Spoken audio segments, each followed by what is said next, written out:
Magandang hapon mula sa DOST Pag-asa. Ito po ang ating weather update ngayong Lunes, October 20, 2025. Dito po sa update natin patungkol kay Bagyong Ramil, kaninang alas 5 Gs 5:10 ng umaga ay tuluyan na itong lumabas ng Philippine Area of Responsibility. Sa kasalukuyan, ito ay nasa layong 605 kilometers west ng Lawag City, Ilocos Norte. At dahil sa patuloy niya na paglayo sa ating kalupaan, sa kasalukuyan ay wala na itong epekto sa anumang parte ng ating bansa. Ang nakaka-apekto po sa atin ngayon ay yung easterlies o yung mainit na hangin na galing sa Pacific Ocean. Ito ay nangyayari dahil sa pag-ikot ng Earth sa kanyang axis at may sumusunod na atmosphere, pero meron ding times na hindi nakaka-apekto itong easterlies and meron din namang times of the year na mas nakaka-apekto yung easterlies katulad ng sa ating weather situation ngayon. Itong easterlies po ay nagdadala ng maulap na kalangitan, pero limitado lang yan dito sa extreme northern Luzon. Ibig sabihin, magiging maulap at mataas pa rin yung tsansa ng mga pag-ulan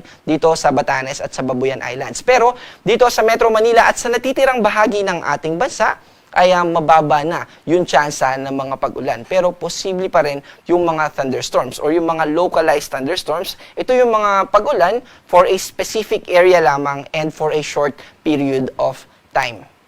Para sa ating magiging forecast bukas, mananatili pa rin yung epekto ng easterlies at mananatili pa rin na may kaulapan na posibleng magdala ng mga pag-ulan dito sa extreme northern Luzon. Dito naman sa Metro Manila at sa natitirang bahagi ng Luzon ay mananatiling partly cloudy to cloudy skies. Ibig sabihin, mababa yung tsansa ng mga pag-ulan. Kaya pwede na po tayong maglaba at makaka-recover na rin po tayo, lalo na dun sa epekto nung nakaraang bagyo na dumaan sa atin na si Bagyong Ramil. Ang epekto po, ang temperatura sa kasalukuyan dito sa Metro Manila ay nagre-range from 25 to 31. Sa Baguio naman ay 18 to 23. Sa Tugigaraw ay 25 to 31. At sa Legazpi ay 24 to 31. Dito naman sa Palawan at sa buong Visayas at Mindanao ay patuloy tayo na makakaranas ng maaliwalas na panahon. Ibig sabihin, mababa lang yung tsansa ng mga pag-ulan na posibleng magdulot ng mga malawakang pagbaha. Ang posible lang ng mga pag-ulan na maranasan natin ay dala ng mga thunderstorms. Agwat ng temperatura dito sa Puerto Princesa ay 24 to 31, sa Cebu naman ay 26 to 32, sa Iloilo ay 25 to 31, at sa Davao ay 26 to 34.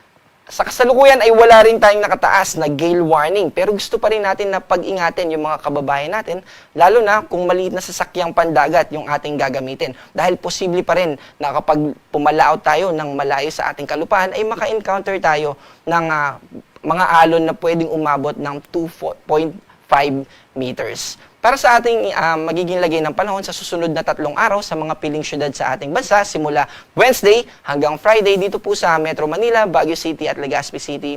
In general, buong Luzon po ay makakaranas ng partly cloudy to cloudy skies. Ibig sabihin ay mababa yung tsansa ng mga pag-ulan. Ganun din naman dito sa buong Visayas. Pero dito sa Mindanao, partikular na dito sa Davao, by Friday ay makakaranas na tayo ng mga kaulapan na posibleng magdala ng mga pag-ulan. Kasama din po yung eastern part ng Mindanao. Pero sa natitirang bahagi ng ating Mindanao ay makakaranas naman tayo ng patuloy na maaliwalas na panahon at mababang tsansa ng mga pag-ulan. Kasama dyan yung Cagayan de Oro City at Zamboanga City. So, meron pa po ba tayong inaasahan na kasunod itong si Bagyong Ramil? Dito po sa ating threat potential, ito po yung Tropical Cyclone Threat Potential, TC Threat Potential. Ibig sabihin nito ay ano ba, may kakaroon ba tayo ng kasunod pa na bagyo after nitong si Bagyong Ramil? Ito po si Bagyong Ramil, international name po niya, yung Fengshen. So, base po dito sa ating TC Threat Potential ay wala na itong magiging kasunod. Simula October 20 hanggang October 26. Although, may nakikita tayo ng mga kaulapan dito sa eastern part ng Mindanao at ganoon din sa labas ng Philippine Area of Responsibility, pero nananatiling walang mababa yung tsansa na ito ay mamuo. Pero sa second week, simula October 27 hanggang November 2, ay may nakikita tayo kahit low chance pa lang na may mamuo dito, ay heads up lang po at ini-inform na natin yung ating mga kababayan sa posibilidad na naman na magkaroon tayo ng posibleng low pressure or circulation dito sa labas ng Philippine Area of Responsibility magmula hanggang sa ito ay pumasok ng PAR dun sa binanggit natin na week 2. Ilan pa po bang bagyo ang inaasahan natin bago matapos ang taon? So, 5 to 12 po. pero ito po ay hanggang March next year. So kung alisin po natin yung hanggang March, hanggang December na lang ay magiging 5 to 9.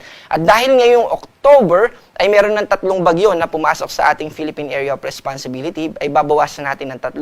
Ibig sabihin, yung 5 to 9 natin ay magiging 2 to 6. Ibig sabihin, 2 hanggang 6 na bagyo na lamang po yung ating inaasahan hanggang sa matapos yung taon natin ngayong 2025. Pero again, gusto po natin banggitin na itong mga forecast number natin ay based on historical data and then sa ating forecast, seasonal forecast. At hindi po ibig sabihin na umabot na tayo ng ganung number, 2 to 6, ay hindi na tayo magkakaroon ng bagyo. Maaari pa rin po na lumagpas at maaari din naman na mas konti pa dun sa ating inaasahang number ng mga bagyo bago matapos ang taon na ito. Ang ating araw ay lulubog mamayang 5:33 p.m.